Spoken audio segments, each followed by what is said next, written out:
Hola, queridos amigos, bienvenidos a el programa de En Perspectiva. Tenemos hoy con nosotros a Javier Díaz Vega. Él es licenciado en Psicología por la Universidad Autónoma de Madrid, experto universitario en afectividad y sexualidad por la Universidad Francisco de Vitoria. Ha cursado máster en Psicología y Familia del Pontificio Instituto Juan Pablo II. Después colabora en diversas actividades en el sector con jóvenes de Acción Católica en la diócesis de Getafe, de donde él es natural, y también es docente en Aprendamos a Amar, del Instituto Universitario de Desarrollo y Persona. Y bueno, él nos va a aportar hoy muchísimas cosas muy impactantes, y porque, entre otras cosas, queríamos que nos hablara sobre un libro que escribió en 2009, más o menos después, que se llama Entre el puente y el río, una mirada de misericordia ante el suicidio. Y bueno, ¿qué tal estás, Javier?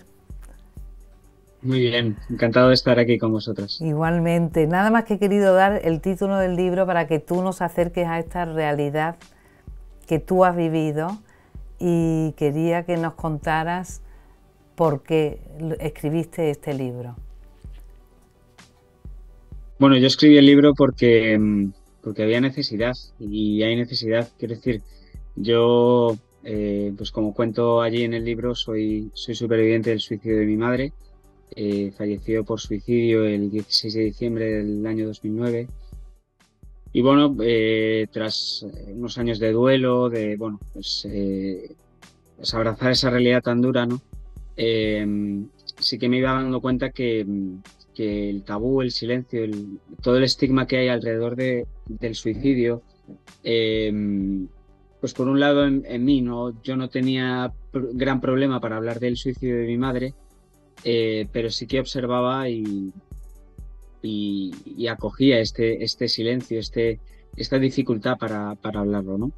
Eh, y a la vez la facilidad con la que mucha gente a través de mi testimonio pues podía también contar su experiencia, ¿no? Y fue gracias precisamente a una entrevista en otro medio de papel en la que pues la editorial Nueva Eva se puso en contacto conmigo a través de un sacerdote amigo en común y me propusieron escribir mi historia para así poder, digamos, tener un puente a aquellas personas que habían y que están pudiendo vivir una realidad similar a la que viví yo y poder pues mirar con misericordia esta cruz tan grande.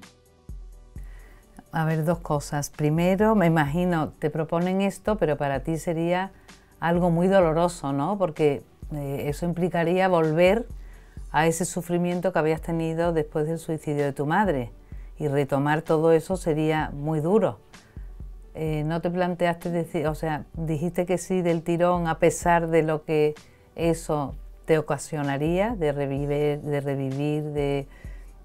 sufrir? Bueno, al principio lo que a mí más me llamaba era el hecho de que aun sabiendo esa posibilidad, yo ya había elaborado el duelo, ¿no? La herida no estaba reciente, ¿no? Digamos que yo empecé a escribir el libro allá por el año 2019, prácticamente hacía 10 años que había sido el suicidio y el fallecimiento de mi madre, ¿no? No tanto por el tiempo, sino sobre todo por el camino hecho personal. Eh, yo digamos que me sentí capaz, ¿no? Pero más allá de sentirme capaz, lo que tenía la certeza de que, bueno, eh, no solo no iba a estar solo, sino también el hecho de que yo siempre he explicado, incluso mucho antes de escribir sobre el suicidio, el duelo que tuve que caminar precisamente como un camino entre las sombras, ¿no? Como caminar bajo la niebla. Y este volver sobre los pasos, que a la hora de escribir me producía cierto dolor por el recuerdo, también me producía mucha gratitud, porque podía observar todo lo que viví sin ese dolor tan acuciante como viví esos primeros momentos, las primeras horas, días, semanas, meses, ¿no? Por eso también, eh, entre las lágrimas, también brotaba mucha gratitud, gratitud a Dios por no haberme dejado solo en esa fe que afortunadamente se hizo muy presente, y sobre todo muchísimas personas que pudieron acompañarme en esos pasos, y a los que también de alguna manera, cuando uno vuelve sobre los pasos, uno ve también las huellas de quienes caminaron conmigo, y digamos todo el dolor que pudo significar el hecho de escribir, de revivir esos momentos, fue sobrepasado por esa gratitud y esa esperanza de saber que no había caminado solo. Otra cosa, has hablado de duelo y es verdad, cualquier muerte te ocasiona, bueno, hay que pasar el duelo, ¿no? Después de cualquier muerte. ¿Es el suicidio un duelo más difícil? ¿Es cómo se encaja? ¿No? Porque ya te cuesta, pero... Y después quería que me hablaras eso, de esa misericordia. Pero bueno, primero eso, ¿es más difícil el duelo de un suicidio que de cualquier muerte? ¿Por qué?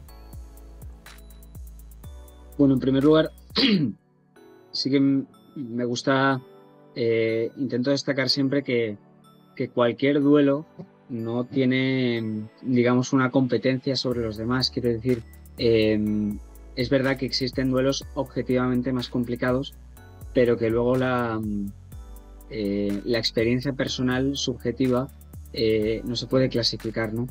Pero evidentemente el duelo por suicidio es un duelo clasificado por los expertos como un duelo complicado, porque digamos que la carga de la responsabilidad de la muerte de la persona recae en la misma persona, ¿no? Quien es, digamos, culpable, y esto de la culpa luego hay que explicarlo siempre bien, eh, siempre es la misma persona, ¿no? No ha fallecido por un cáncer sobrevenido o un accidente del cual no ha tenido la responsabilidad. No es que simplemente haya muerto por ser una persona de edad avanzada. Al fin y al cabo, el suicidio es una muerte cometida por uno mismo, ¿no? El agresor es la víctima también. Por eso la complicación a la hora de elaborar este duelo, precisamente por esa culpa, ¿no? De, de achacar una decisión supuestamente libre, porque ahí entran muchos factores, muchas circunstancias que pueden herir la voluntad de las personas, eh, dejándolas una única vía de escape al sufrimiento, que es la muerte autoinfligida, ¿no? De hecho, uno de los mitos que hay que ayudar a desenterrar, ¿no? Y es la idea falsa de que todo suicida busca la muerte, ¿no? Sino que más bien las personas que buscan el suicidio lo que hacen mayoritariamente es intentar dejar de sufrir. Su dolor, su desesperación es tan grande que no ven otra alternativa, ¿no? Y esa es la dificultad. Claro. Y la dificultad de los familiares a la hora de afrontar el hecho de esta muerte, supuestamente, como decía, voluntaria, pero también llena de preguntas que en muchos casos no llegan a tener una respuesta clara, ¿no? Porque los últimos momentos pueden ser muy delicados, puede haber muchas circunstancias que luego hacen que la elaboración del duelo sea muy complicado. Uy, qué difícil, ¿eh? Entonces, ¿es la desesperanza el primer factor del suicidio? Porque, claro, también para ti, que estás cerca de esa persona que se ha suicidado, lo duro, creo yo, también es decir, ¿cómo no me he dado cuenta? ¿Cómo no he podido ayudar? ¿Cómo no hice algo? ¿No? Eso es un desconsuelo, porque has estado ahí, pero no has estado cuando te necesitaba, aparentemente. Entonces, eso, desesperanza de la persona que se suicida, pero también el sufrimiento tan grande que queda para el que queda, ¿no? Para el que está a su lado. Sí, pero no simplemente una desesperanza como una falta de la virtud teologal de la esperanza, ¿no? Sino sobre todo una desesperanza en el sentido de no ver alternativas, no ver nada bueno sobre uno mismo, no ver siquiera el daño que puede producir a sus seres queridos. La persona que se suicida generalmente o bien tiene un sentimiento y una percepción de soledad en su realidad, sino que también, aunque no esté sola o esté acompañada, por encima de los cuidados, por encima de la atención que recibe, por encima del dolor que puede en algunos momentos entender, su desesperanza, su sufrimiento es tan grande que acaba pudiendo entender que más tarde o más temprano sus seres queridos van a estar mejor sin él. Eso es lo que realmente hace tan doloroso el hecho del suicidio, ¿no? Y que eso a la vez en los seres queridos que quedan tras la muerte por suicidio de una persona, alargan o intensifican el dolor, dada la culpa, la carga de responsabilidad que tenían y de esas preguntas que también mencionabas. Qué duro. Sí, sí. La gente muchas veces evita el dolor, se podría decir. Hay veces que no queremos ver para no sufrir. Vivimos en una sociedad que generalmente huye cada vez más rápido del dolor. Creo que la psicología positiva o esta tendencia de los años 90, 2000, de un positivismo en la psicología, ha dado lugar a un cierto entendimiento de las emociones que antes quizá no estaban bien acogidas en la cultura, pero, pero digamos que es que no está de moda el asumir, estar triste, tener dificultades, afrontar los sufrimientos. Es lógico que todo ser humano, aquí es lógico, no quiera sufrir a propósito, ¿no?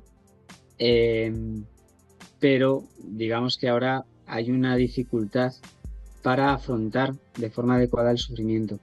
Hay una dificultad porque los lazos familiares son más frágiles, los lazos sociales son más frágiles.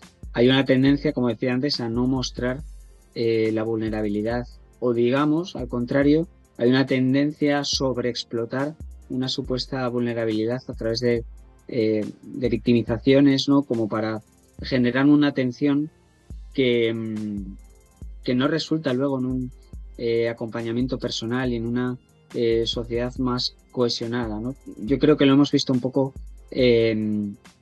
con la pandemia, en el cual se han trasladado mensajes de salimos más fuertes, pero a la vista de los datos, y hablo de datos de que en los últimos tiempos después, por ejemplo en España, el tema del suicidio ha aumentado, han aumentado los intentos, han aumentado las autolesiones, hemos superado una triste barrera de más de 4.000 suicidios al año en España. Es algo que muestra que hay una debilidad, no solo en los sistemas de salud públicos o privados, en cuanto a planes, en cuanto a formación de los profesionales, en cuanto a cantidad de profesionales dispuestos a atender demandas de riesgo de suicidio, sino sobre todo, porque no es una cuestión únicamente de salud mental, en esta cohesión social, en este entendimiento, en este generar, digamos, unas dinámicas de comprensión y de ayuda. Sí, es que, claro, somos vulnerables y también, no sé, se evita el dolor, pero no, quizás no se sabe afrontar, ¿no? Lo que cuesta, parece que sobreprotegemos para que no se sufra, pero la vida es dura, es decir, que se trata también de ir superando dificultades, ¿no? Haciéndose fuerte, y quizá también tendría que ver con el sentido de la vida, ¿no? Lo que tú hablabas antes, eso se está como perdiendo, y eso influirá a la hora de enfocar el dolor, ¿no? Claro, claro, cuando la vida de una persona tiene sentido, incluso en sufrimientos muy, muy duros, como puede ser una enfermedad, un trastorno mental, pueden ser sobrellevados. Evidentemente, un trastorno mental puede trastocar, por ejemplo, los trastornos del estado de ánimo, puede trastocar tanto la percepción de una persona sobre sí misma, sobre su vida y, por tanto, sobre su sentido, que digamos que este puede quedar dañado, sobre todo en la parte subjetiva, en la parte más afectiva, ¿no? La afectividad cuando está, digamos, rodeado de penumbra, de tristeza, aunque tú puedas tener claro racionalmente cuáles son tus convicciones o incluso la vivencia de la fe, eh, también cuando se sobrelleva o se padece, mejor dicho, un trastorno del estado de ánimo, necesita de un acompañamiento terapéutico, necesita de un acompañamiento personal, social, que haga, que haga que el hecho de tener fe potencie verdaderamente y ayude a la vida de esa persona. Digamos, por resumir, que, que tener fe o el sentido vital de la existencia es fundamental, pero siempre tiene que estar acompañado, porque si no, se hace en la persona que sufre, digo, un trastorno del estado de ánimo, una conducta suicida sobrellevada por una serie de circunstancias, una ruptura de nivel, ¿no? Están mis convicciones, mi perspectiva, mi fe de toda la vida y está pues esto que está sucediendo ahora, ¿no? O en el caso de personas que viven tendencias suicidas transitorias por efecto de algunos fármacos o de algunos procesos médicos, pueden ver esa perspectiva tan extraña para sí mismos y para quienes son, eh, y es algo desgarrador que hay que intentar entender siempre. Claro, claro, es que es muy difícil porque no, es como si no casara, ¿no? En esa persona decir, si yo tenía fe, yo tengo fe, ¿cómo me sucede esto? No puedo afrontarlo, menos mal que estáis los psicólogos, no sé qué, que lo andáis, pero claro, y para el que está al lado también, estos trastornos son dificultad, ¿no? En la vida, vamos, ese apoyo fundamental de los seres queridos que te rodean, tiene también, me imagino, que andarse el camino, ¿no? Porque nadie nace sabiendo cómo ir ejercitándolo, ¿no? ¿Se dan pautas al acompañante? Mi experiencia personal es que no. Es verdad eh, que yo, pues, cuando mi madre estaba una depresión muy fuerte y yo era muy pequeño, pues, qué me van a contar, ¿no? Pero realmente es algo que todavía falta mucha educación en el seno de la familia, ¿no? Está la persona que padece un trastorno y parece como que los que están a su alrededor solo son vistos como, y esto ya sería un paso bueno, acompañantes obligatorios, entre comillas, ¿no? Pero el acompañamiento terapéutico tiene que atender a la realidad más cercana de la persona que está sufriendo un trastorno, ¿no? Eh, y claro, falta mucho por hacer así las cosas. Claro, es que es algo difícil que no sabemos. Y también me gustaría que queda ya poco tiempo, pero lo que tú habías hablado al principio, el suicidio, es decir, la persona, eso, el suicidio, es un camino al que llegas porque no tienes no ves otra salida, pero tú que lo has pasado, ¿qué dirías a las personas? Es decir, para que les dé paz al que está al lado del que se ha suicidado, es decir, es una enfermedad, ¿no? Porque si no, ahora aumentan los suicidios por otra parte, pero suelen ser un trastorno y ya una enfermedad mental que no tiene otra solución. Pero, ¿qué cosas te hicieron a ti quedarte con más paz, con más tranquilidad después de la muerte de tu madre? ¿Qué dirías tú a las personas que viven un suicidio cercano, de un hijo, de alguien de su familia, de amigos? Mm. Pues yo primero de todo es que ningún suicidio es igual a otro y que una de las partes más importantes del proceso de duelo es comprender o intentar llegar a comprender, por un lado, la realidad del suicidio a nivel objetivo, a nivel científico, y por otro lado, la realidad subjetiva del suicidio que uno ha padecido en su entorno, ¿no? En el caso de mi madre, pues sí, hay un trastorno mental, hay una cronicidad, hay muchas circunstancias, pero hay otras en las cuales no está a veces tan claro y eso puede producir mayor dolor. Es verdad que muchos suicidios están ligados a trastornos mentales y que eso de alguna manera ayuda, tiene una ayuda, como decía en mi caso, a tener una comprensión más sencilla, pero no siempre es así. Incluso sería peligroso pensar que todo el suicidio se basa en parte posible de un trastorno.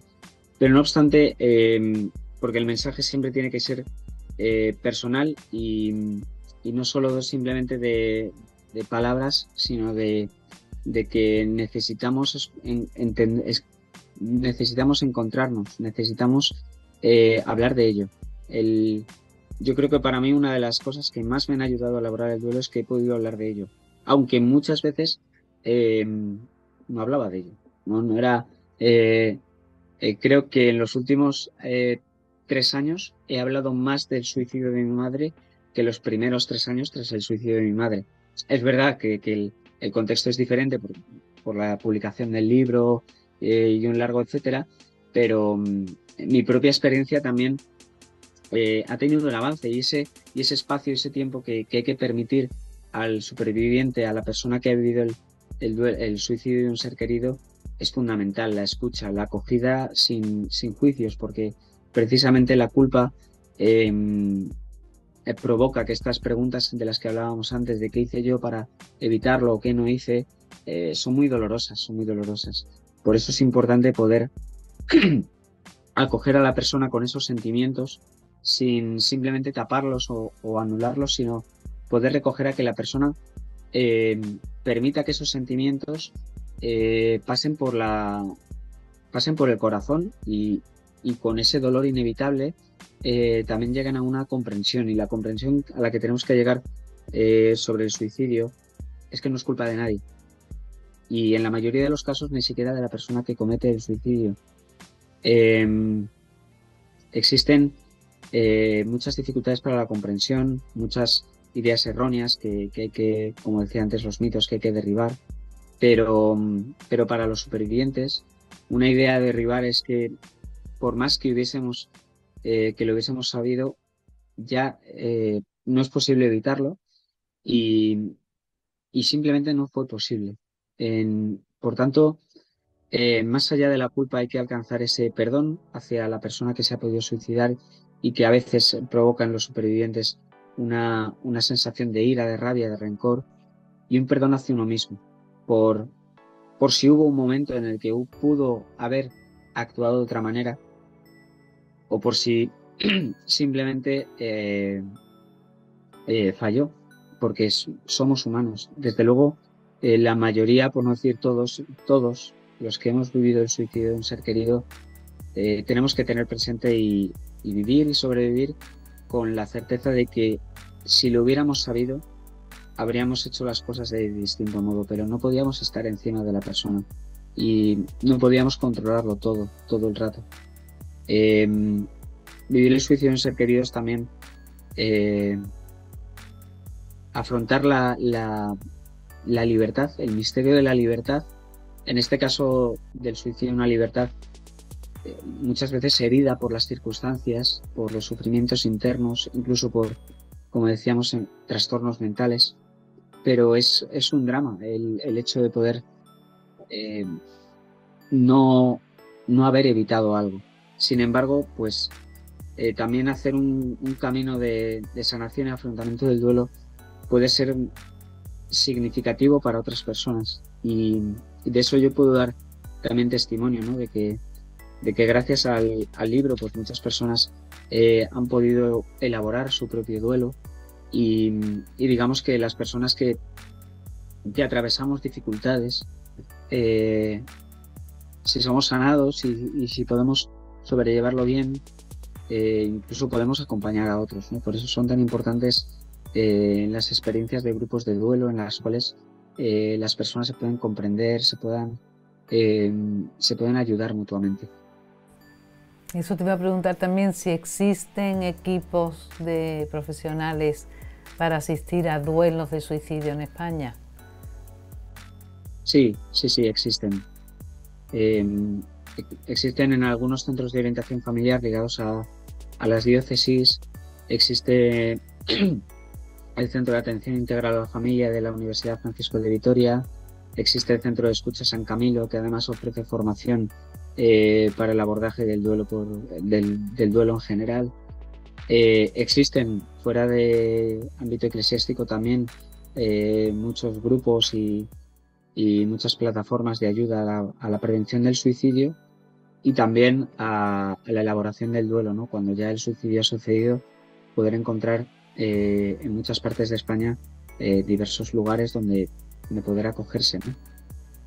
Muy bien, Javier, pues muchísimas gracias por esta aproximación a este difícil, pero que es una realidad, de este tema tan interesante vivido por ti, que sirve mucho porque, claro, tiene una fuerza mayor, ¿no? Porque lo has pasado, estás hablando de algo que sabes y yo creo que las personas que nos estén viendo puede ayudarles mucho y sobre todo saber también que hay sitios a los que pueden acudir si necesitan ayuda. Con este mensaje de, bueno, de esperanza, de lo que decías tú, que no somos culpables, no hay que aprender también a ir dando los pasos para afrontarlo, pero que se puede. Así que muchísimas gracias. Bueno, proponemos también el libro, que es muy interesante y que ayuda al duelo. Y bueno, nos quedamos encantados con este testimonio que nos has dado y esta ayuda. Me alegro. Si me permites un minuto para decir que desde el Instituto de Desarrollo Personal en la Universidad Francisco de Vitoria, desde hace un año y ahora desde hace 10 días ya hemos sacado, sobre todo para padres y para profesores, un pequeño curso 100% online sobre las autolesiones y la conducta suicida en adolescentes. Es un curso que uno puede hacerlo una vez se matricula cuando quiere, es decir, que no tiene fechas, y en la página de la Universidad Francisco de Vitoria o también a través de la página de aprendamosamar.com pueden encontrar información, porque la formación es necesaria para comprender estas situaciones que son tan dolorosas y que a veces se viven en silencio. De ahí que, más allá del libro y esta parte testimonial de mi vida, pues también de ese testimonio pues ha nacido una misión que ahora hace brotar este curso más dedicado a una parte profesional de abordaje de este sufrimiento y de poder acompañar y de poder formar a tantas personas que lo necesitan. Pues con eso nos quedamos. Muchísimas gracias, porque es verdad que han aumentado los suicidios, como dijiste antes, y habrá desde profesores a la gente que trata con jóvenes que esto les servirá muchísimo. Pues muchas gracias, con eso nos quedamos, Javier. Gracias a vosotras. Bueno, pues amigos, hasta el próximo programa. Gracias.